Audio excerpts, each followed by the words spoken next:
también dentro de las normas especiales aplicables, ¿no? Empezamos teniendo todas estas de las que rigen hoy en día, ¿no? Principalmente no solamente tenemos solo a la 29151, que ya hemos dicho que vamos a mencionar la modificatoria, pero que también en, en todo el recorrido pues normativo, ¿no? El marco legal de los bienes estatales también ha ido acompañándose de quién, del manual, ¿no? Del MOF, el Manual de Organizaciones y Funciones, ¿no? De la Superintendencia de Bienes Estatales, también de esta ley 29618, que entró a detallar bastante por qué, porque empezó a regirse esta presunción, donde se decía que el Estado no tenía esta competencia de ser poseedor de los bienes no inmuebles de su propiedad, de ahí que nace en la 30230, se da no esta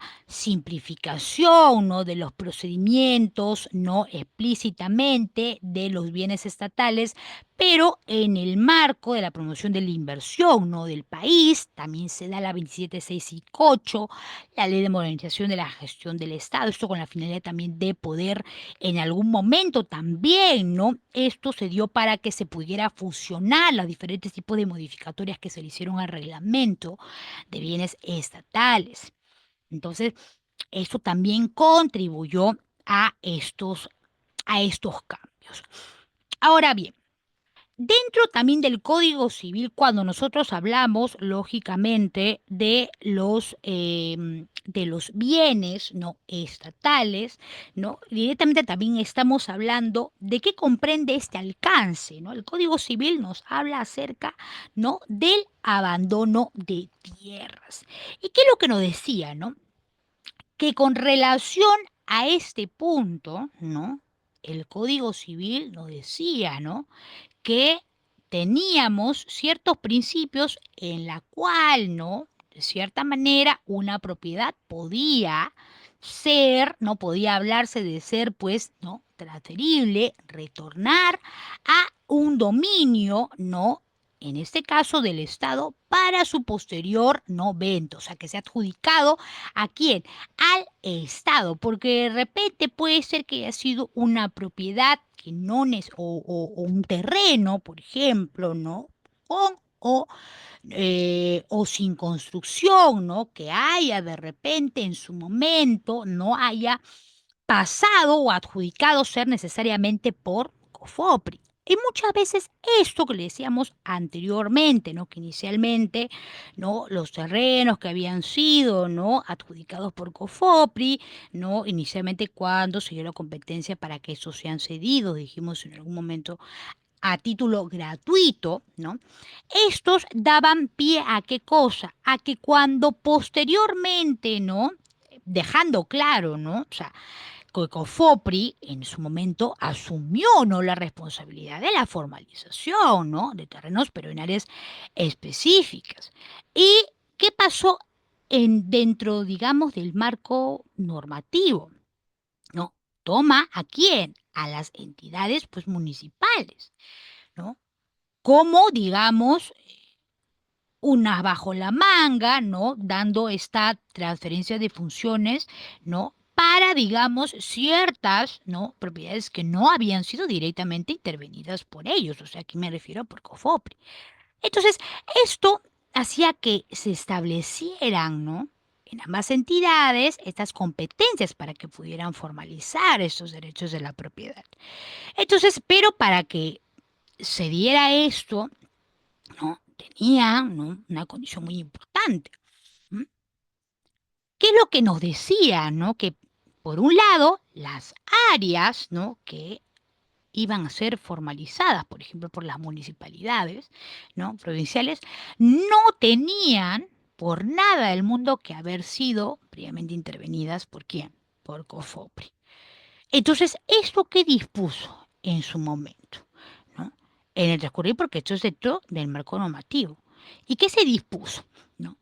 Que eso se dio casualmente con la finalidad de qué cosa, de buscar, ¿no? Evitar, qué cosa, una confusión, ¿no? De transferencia de funciones, como también de la inscripción de los títulos. Entonces, Cuando aparece, ¿no?, la ley, una ley que amplió estos plazos de titulación de terrenos ocupados, por ejemplo, por posesiones informales, el cual casualmente se dio con qué finalidad, de dictarnos a nosotros ciertas medidas para esta formalización, la ley 31056, y la cual a nosotros que nos dispuso que COFOPRI, ¿no?, se tenía, ¿no?, o tenía, mejor dicho, que tener, ¿no?, esta competencia, ¿no?, para que pudiera declarar de manera, pues, administrativamente hablando, ¿no?, la propiedad. Pero ¿por qué procedimiento nos mencionaban en su momento? Por vía de prescripción adquisitiva de dominio. ¿A favor de quién? De los posesionarios propiamente de estas posesiones informales. Pero donde estos, ¿no?, tenían que acreditar también ciertos requisitos, ¿no?, establecidos en cuanto a ley.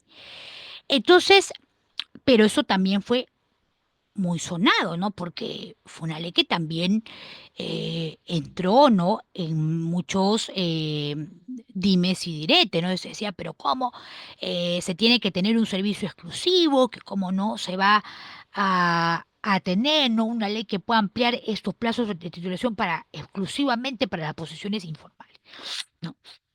Entonces, ¿no?, este régimen se dio en el artículo casualmente, no, 10 de la ley 31056, ¿no?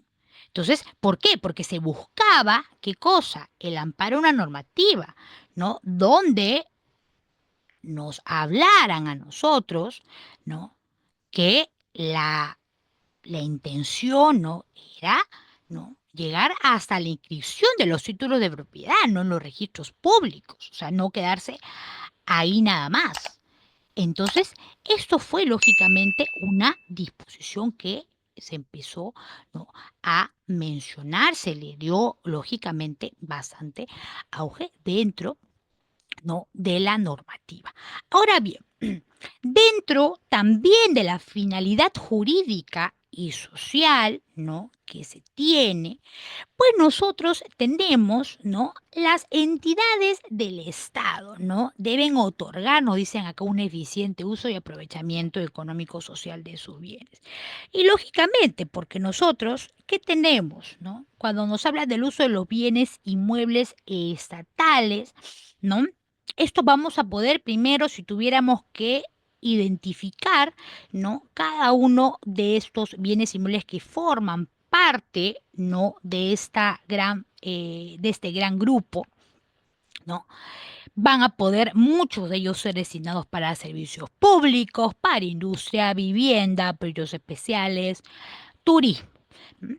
¿Por qué? Porque dentro de su finalidad jurídica y social, ¿no?, el uso de estos bienes inmuebles estatales, como lo dijimos hace unos minutos atrás, ¿no? Cuando hablamos de bienes muebles, inmuebles de dominio, ¿no? Estamos hablando de dominio tanto público y de dominio privado del Estado. Y ahora vamos a mencionar la diferencia de estos dos, ¿no? Ahora, para bien, dentro de los actos de administración de bienes inmuebles estatales, ¿no?, y principalmente dentro de los actos de transferencia de dominio, ¿a quiénes tenemos, no? Inicialmente nosotros decíamos, ¿no?, que tenemos estos dos grandes grupos, ¿no? Por un lado, ¿no?, cuando nos hablan, ¿no?, en algunos casos, ¿no?, de bienes, por ejemplo, de dominio público o de dominio, pues, no privado. Obviamente, desde ya que estamos escuchando eso, empezamos a decir, bueno, no estamos hablando de lo mismo, ¿no? O sea, no estamos para nada hablando de lo mismo.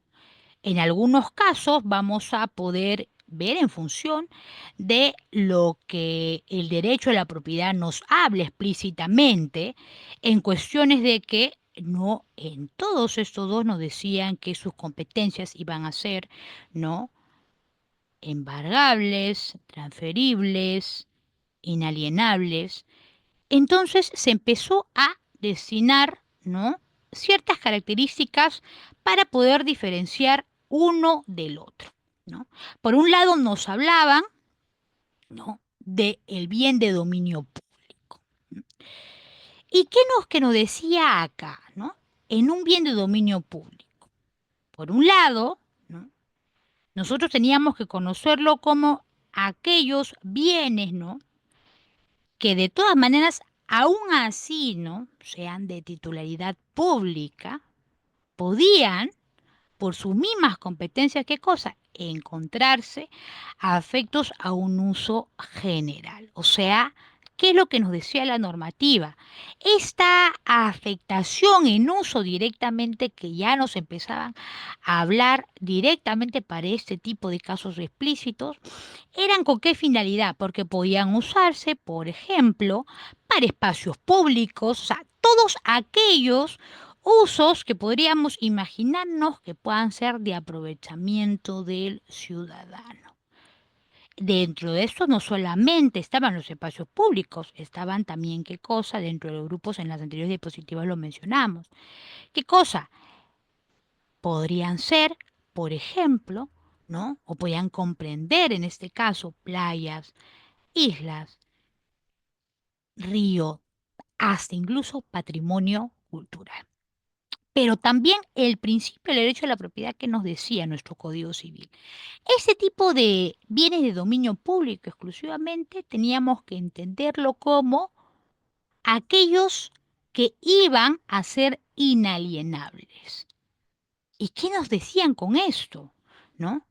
¿Por qué nos hablaban de inalienables? ¿Qué es esa palabra? Y nos empiezan a mencionar que el aspecto del derecho a la propiedad, al decirnos, ¿no?, que estos no iban a ser inalienables, ¿no?, o que son, mejor dicho, inalienables, no podían, era porque no, mejor dicho, podían ser negados en ningún momento por el gobierno o por otra autoridad, ¿no? ¿Por qué? Porque forman parte ¿de qué cosa? De el uso, el disfrute, pues, de la persona. O sea, mejor dicho, nos decía nuestro derecho de propiedad que esos explícitamente no se podían enajenar. O sea, no podían pasarse, no podían cederse, no podían venderse, pero también el principio del derecho de propiedad nos decía, ¿no?, que esos también iban a ser inembargables. O sea, ¿qué principio, no, nos hablaba aquí? O sea que, como su mismo nombre lo dice, ¿no? O sea, no podían ser objetos de embargo, ¿no? Entonces, a consecuencia de eso, no nos iban a impedir, ¿no?, la enajenación propia de ese bien. Pero la persona quien iba a adquirir esa propiedad, ¿no?, podía asumir la carga, ¿no?, hasta, por ejemplo, ¿no?, hablando propiamente, ¿no?, de deudas tributarias, y eso porque estuvo también avalado por la Constitución en el artículo 73, ¿no? Entonces, por ende, este aspecto, el objeto de este aspecto también nos decían que en ambos casos no se podía excluir a nadie, ¿no?, de sus beneficios. Ahora, por otro lado, también nos decían de que un bien de dominio público no solamente se avalaba ser, por no ser, ¿no?, mejor dicho, ¿no?, inembargable, ¿no?, y por ser inalienable, sino también por ser imprescriptible. ¿Y qué es lo que nos decía con esto? Que, ¿no?, que se tenía esta potestad, mejor dicho, ¿no?, de poder restringir, ¿no? ¿A quiénes? A los poseedores, ¿no? ¿Para qué cosa? Para que puedan ejercer su derecho. ¿Sobre quiénes? Sobre los propietarios, ¿no? Quienes obviamente tendrían ellos un servicio exclusivo, ¿no?, como tal. Una cosa era hablar de los poseedores, ¿no?, por sobre, ¿no?, los que sí realmente deberían tener estos derechos exclusivos. Entonces, de cierta manera, esto de acá también, ¿no?, empezó a dar un aspecto de diferenciación en relación, ¿no?, a lo que nosotros pues llamaríamos este procedimiento, ¿no?, de identificación de estos bienes. Desde tu navegador ingresa la palabra ENCAP o visita nuestra página web en www.encap.edu.pe. Aquí encontrarás toda la información sobre nuestros cursos, diplomas y diplomas de especialización en el área como arquitectura, ingeniería, contabilidad, seguridad, medio ambiente, salud y muchos más. Con más de 7 años formando expertos, hemos capacitado y certificado a más de 65,000 profesionales con más de 700 cursos disponibles, un equipo de docente altamente especializados. Contamos con convenios nacionales e internacionales, incluyendo la Universidad UNIR de España, el Colegio de Ingenieros, el Colegio de Economistas y muchos más. Explora nuestros cursos, revisa los temarios y accede a toda la información. Además, te proporcionamos un usuario y contraseña para ingresar al aula virtual personalizada, donde podrás ver tu curso, descargar los materiales de cada sesión y obtener tu certificación con código QR perfecto para postular a diferentes convocatorias laborales.